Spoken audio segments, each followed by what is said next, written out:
And here you are all the different kind of control you can do with the sensor and with the robot for magnetic fields. So the first one, we call it force movement. Allow the students to learn how a robot in 3 dimensions can move. That means that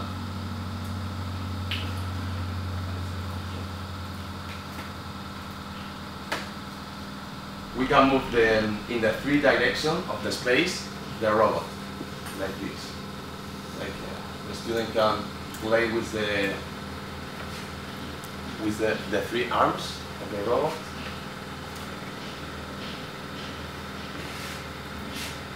Minus and max and minus and plus.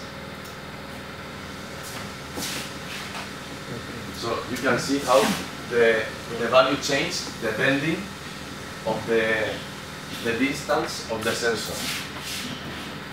So what is V? Okay, this is a magnetic bar. Okay, you can use, this is a magnetic bar. You see? Yeah. And you want to measure the magnetic field. You see the magnetic field? I move, and I measure the Gauss, the value B. So, okay, you can with a simple equipment, you can measure just with a sensor the value B. But with this, you can scan the space like this. These are the 3 axes, X, Y, and Z, and this is the magnetic field. Okay. This is a magnetic field, and this is all the North Pole and South Pole. Okay. Now, with a static magnetic field, you can measure different planes on different spaces of the space. Okay. So, moving the robot, you can see how the value changes, magnetic field value change depending on the position related to the bar, magnetic bar. And this is the current position of the sensor in the space. There is a table here. You can see the position, the current position of the bar in the unit. The second option is to set up a point in the space, and then the student can define a specific point and set up this point in the space like 110 millimeters, 210. I choose this point.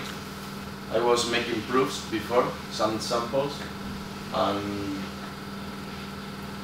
I choose this point. Press start, and then the robot goes to this point and measure the value in that point, in that specific point.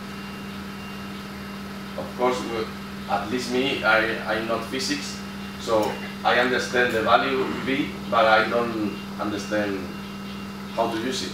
I mean, in practice, the teacher of physics, with the help of the manual of the unit, they can do all the practice and they understand why they decide to go to this point or to another point.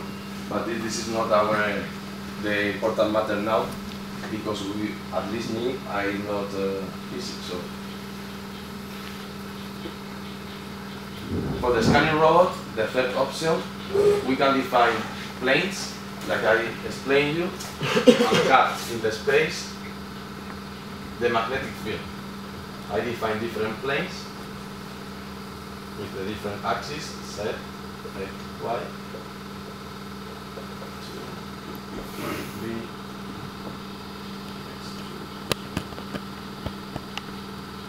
we define different planes, and the robot will scan the different planes and take the sample of the magnetic field, or in case of acoustic field, they will show a graphic of any of the different options that we are working with. define, for example, these planes. The problem of this unit is if we are not, if we don't understand physics, it's very abstract to understand. But as I told you, maybe a teacher of physics will understand what I am explaining. But now, I know it's not very funny to listen to me now about this machine, but I will show you results, and you will see what the teachers can study with this machine.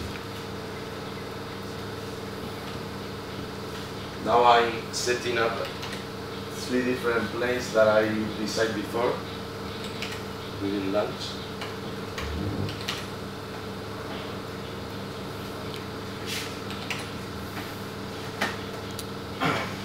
And then